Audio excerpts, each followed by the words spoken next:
Hey guys, what's going on? It's me, Jay. This is an audiobook review, a book review of an audiobook that I was listening to. It's called The Road to Jonestown, The Life and Times of Jim Jones by Jeff Gunn. Yeah, and it was released in 2017. Jeff Gunn is a book writer. He has a series of books, one on the life of Charles Manson, the other one on the life of David Koresh, and this one. Basically, a trilogy of the three most famous uh, cult leaders, in U.S. history. Those three names. But this one is the middle one.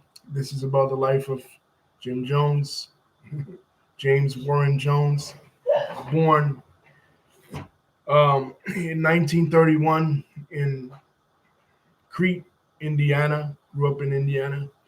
Basically, he was born to his mother, Lynetta. She contracted tuberculosis at a very young age, where she had to be quarantined. Her mother actually passed away from TB, and she was born, a poor Indiana girl, and she felt like the only way she could escape that is by hooking up with somebody with more money. That's where she met Jim Jones's father, Jim Jones Sr., who was a World War I veteran. He was disabled. He had a lung infection that he had contracted, during the fighting in World War One. So it was difficult for him to get around. But his family, he came from a wealthy Quaker family, was very successful, and they took care of both her, him, and then later Jim Jones, a baby Jim Jones. But the mother, Lynetta, she didn't want that to she didn't want to stay with him. She felt like she wanted to be free on her own. So she eventually left him and struck out on her own, and eventually in 1951 moved with her and Jim Jones to Richmond, Indiana. Richmond, Indiana was a more prosperous, richer part of Indiana than where they were previously living. And that is where Jim Jones first becomes acquainted with religion. But prior to this, World War II was going on, and Jim Jones was the other kids. They would want to play with and be like Douglas MacArthur. They would want to be Dwight Eisenhower. They want to be allied, famous allied soldiers, rather than who Jim Jones wanted to impersonate. The person that Jim Jones wanted to impersonate and was infatuated with was Adolf Hitler. He would go to the library and he would take out books about Adolf Hitler. He would read a lot about Adolf Hitler, or watch a lot of Adolf Hitler's movies. And the reason why he was infatuated with Adolf Hitler was because Adolf Hitler was able to command such large crowds and able to get large groups of people to do what he wanted them to do, through basically mind control. From there, after they moved to Richmond, that's when Jim Jones began to discover religion. He hooks up with his neighbor, Myrtle Kennedy, this older lady, a Methodist lady. She began to take Jim to church. Jim Jones's mom was never interested in religion, never interested in church. Of all the families in our old block in Lynn, Indiana, her family and their family was the only family that never went to church. They never attended church. But since she didn't want to really take care of Jim and she had no maternal instincts whatsoever, she left him with this neighbor, and the neighbor introduced him to religion, started taking the church, eventually got him baptized as a Methodist. But he was not satisfied with the Methodist movement. He wanted other movements. In fact, there were 5 blocks on his 5 churches on his block, and he went to every single church different Sundays. He became really infatuated with religion, and just as infatuated as he was with Adolf Hitler, he became infatuated then with different religious movements. It's particularly the latter rain movement, the Pentecostal movement that he would become involved with later as he moved to Indianapolis, Indiana as a grown man. And he really had no friends. And the friends he did have, he would try to bully them. I mean, when back in the day when he was infatuated with Hitler, he would try to get younger kids to goose step and try to do Nazi salutes. Then when he became infatuated with religion, as like dead cats would die, dead dogs would die, he would do mock funerals with them, and he would try to get these kids to be his congregants. Then then he became infatuated with baseball. And it was through his infatuation with baseball, he began to be a baseball coach. So all throughout his life, he was had this yearning to be a leader, yearning to lead people, yearning to shepherd people, yearning to eventually, spoiler alert, leading them to do dastardly things. But he always wanted to be a leader amongst the other kids. It was kind of weird because he stood out. He dressed really sharp. He went to school every day in suits. He never wore regular clothes, and that caused some of the older kids his own age to pick on him. So as he's now living in Richmond, Indiana. As he's becoming older and he's playing the baseball, he notices that kids are starting to pick on a lot of the Black American kids because this is Indiana, and at this time, even though Indiana wasn't a southern state, so it wasn't subject to Jim Crow laws, it was a very racist state. And the second iteration of the Ku Klux Klan, which lasted from like 1915 with the release of D.W. Griffith's Birth of a Nation movie until like the 1920s, Indiana was basically the headquarters of the second iteration of the Ku Klux Klan, and almost everybody, all the white residents in Indiana, were members of the Klan. So it was a really racist town. They had the African American population, particularly in Indianapolis, segregated to certain areas and certain places where they would not go. So it wasn't official segregation like was in the South, but it was a kind of segregation du jour. And Jim noticed this.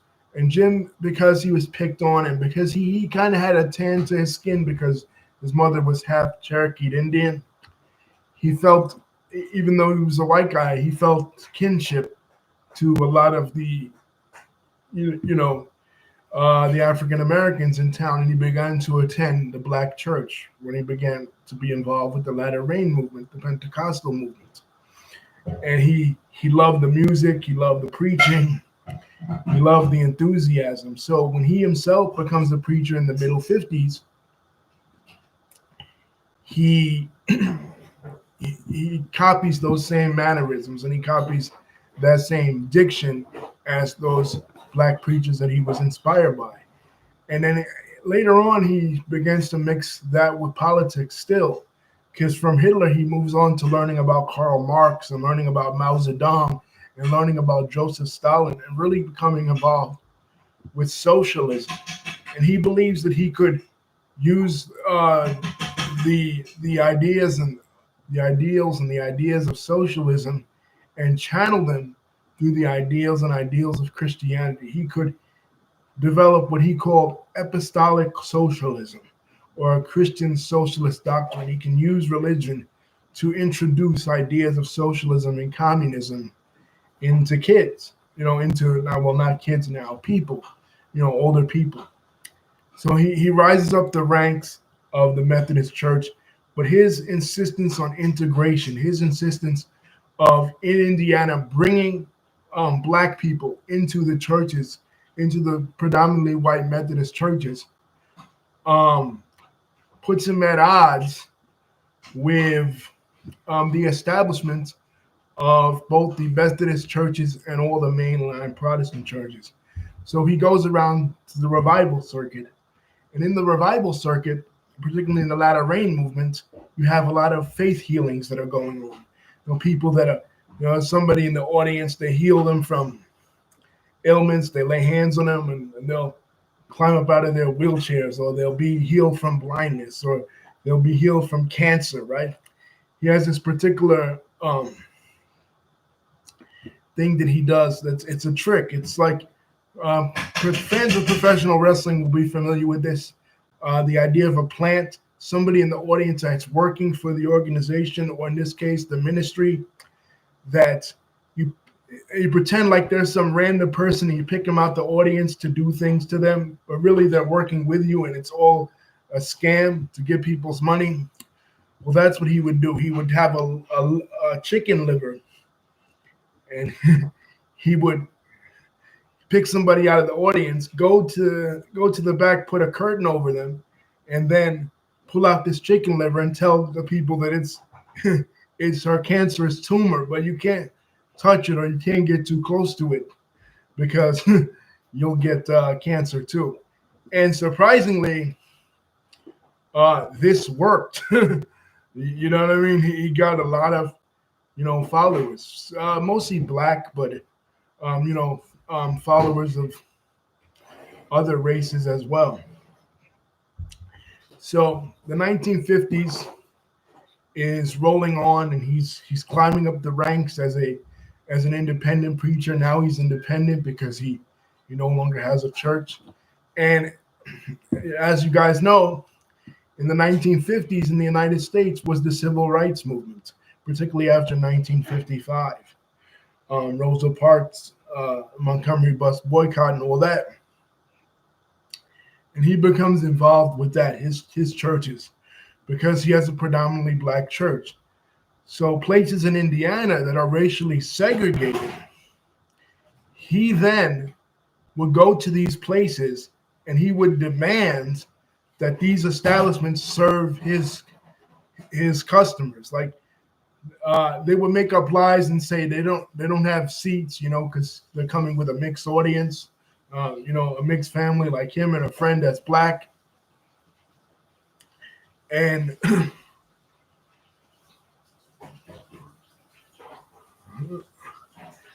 David says he watched Trump and Zelensky argue on the internet. Cool. But Jones wouldn't leave the establishment until they served him. One time he stood out there for like the whole day until they finally served him. And he would and eventually this worked, and they amassed a lot of power and influence in the state of Indiana. But it was always an uphill battle, and so he decided then in the 1960s. There's a lot of talk about it's the Cold War, and Russia is looming on a lot of Americans' minds, USSR and nuclear extermination. So he reads this magazine article about the best places to survive an atomic blast, and most of those places are in South America. After the Cuban Revolution, he initially wanted to relocate to Cuba, but he didn't. So he figures out that his first place is Brazil. He wants to go to Brazil.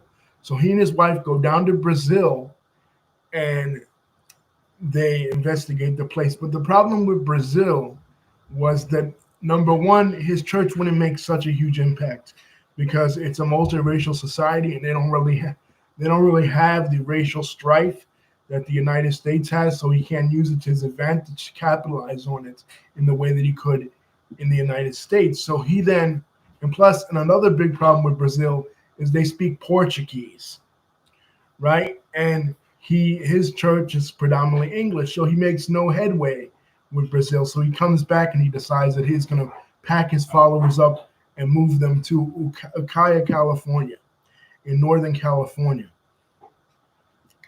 And they take a trek all the way across the country because he has them believing that inevitably Chicago, which is right next to Indiana, will be struck with an atomic bomb. The Russians will unleash an atomic bomb on Chicago, and it will hit Indianapolis, and his church won't be safe. So they'll have to go to Northern California to hide inside a hole after, and then they'll be able to survive this blast. So he travels with them all across the country, and his members say that this was a joyous experience for them. But they encounter a lot of hatred here. Even though to the rest of the country, California seemed like a really progressive state, really liberal, really democratic, the part of California that they moved in was really working class, really conservative.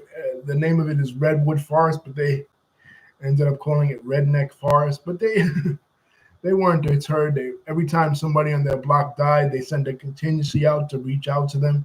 And eventually, like Indiana, their involvement with the civil rights movement gained them more and more followers, particularly in 1968 when they ventured down to to Oakland, California, to attend vigil service for Martin Luther King Jr. after Martin Luther King Jr.'s assassination. And all of a sudden, they're getting a lot of these black followers, like a whole bunch of black followers from San Francisco and Oakland, just like they had in Indiana. And Jones is becoming more and more famous. He's becoming integrated with the political establishment in San Francisco. Particularly, there's a campaign in the late 70s by George Moscone, and he is deeply involved with Moscone's campaign and the campaign of this famous senator played by Sean Penn in the movie Harvey Milk, the first gay senator in history, right, in the 1970s. But also what's happening in the 70s is there are people that are dissecting from the People's Temple. His ministry is eventually called the People's Temple. And it's not people with an apostrophe S, it's people with an S, because he's moving closer and closer to socialism. He's moving closer and closer to outright communism. Now he's moving away from Christianity, starting to denounce Christianity, starting to move away from the Bible and moving closer and closer to communism and socialism. And he's having his followers develop conspiratorial thinking. Basically, he's telling them that the government will be coming after them, because it was true that left-wing movements like his, left-wing movements that were sympathetic towards black rights, sympathetic towards particularly black rights. We talked about COINTELPRO before. They were investigated by the United States government. Dr. King's movement was, the Nation of Islam was, the Young Lords movement was, the Black Panthers. All these left-wing movements were investigated by the federal government. So there was some truth to it.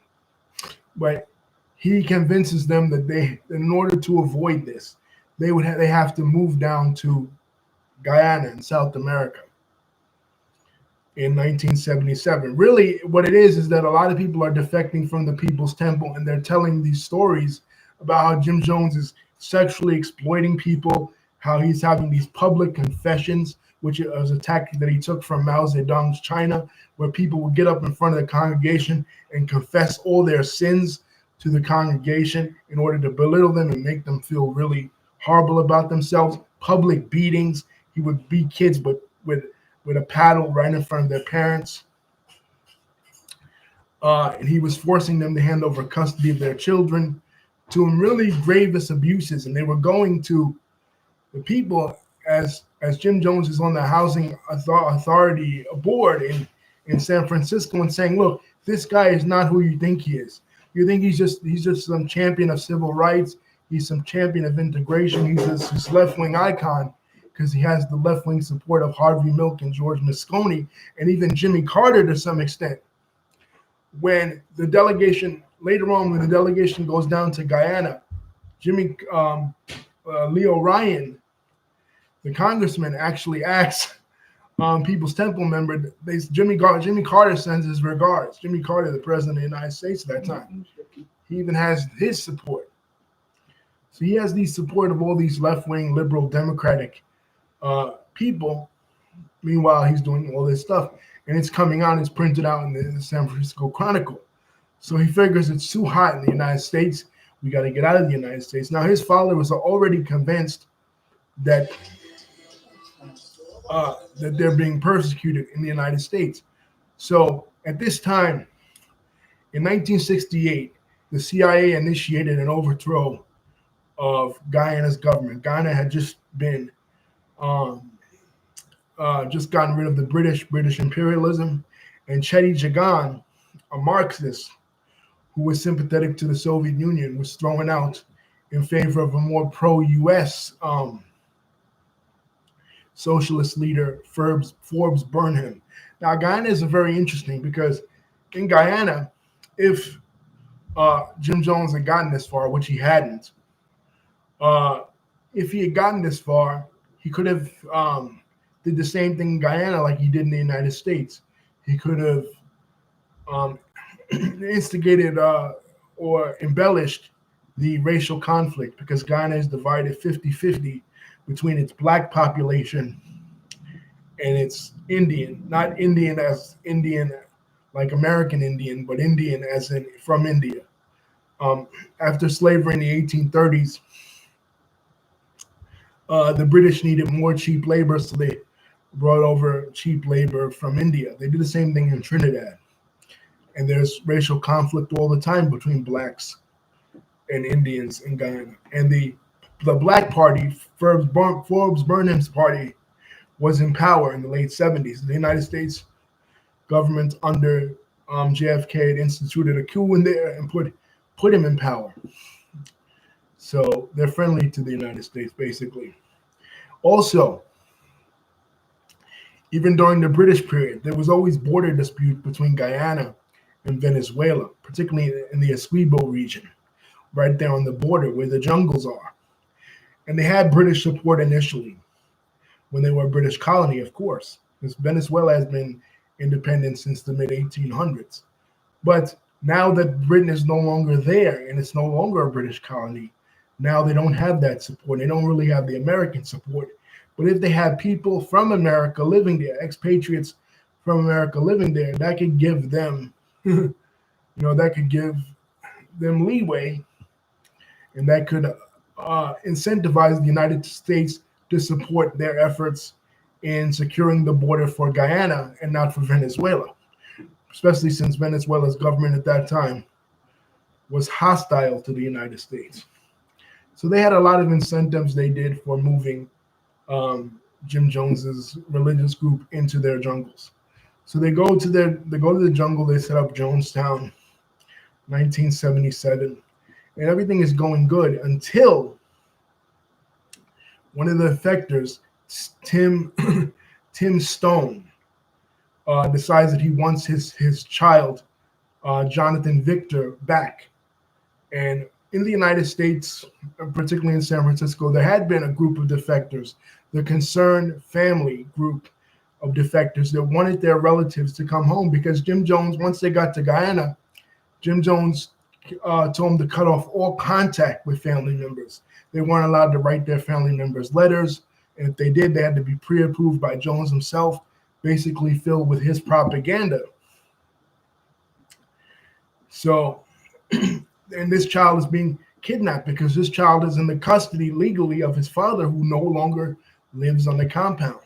So he contacts his congressman, Leo Ryan, to go down to Guyana and retrieve the kid and arrest Jim Jones and break up the colony.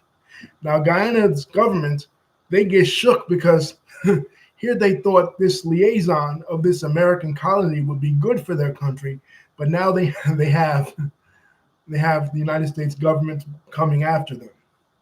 So Leo Ryan goes down there, long story short, and he's killed. So now the Guyanese government is really freaking out. Now they're sending their troops because they don't want this to be an international incident and it ends up being war with the United States. They're not rich enough or prosperous enough to withstand that. Bad enough they had the coup back in 1968. So they're trying to get Jones, and Jones' people are stockpiling weapons. They shoot the plane down where the defectors are leaving because when Leo Ryan came in there, they sending him notes.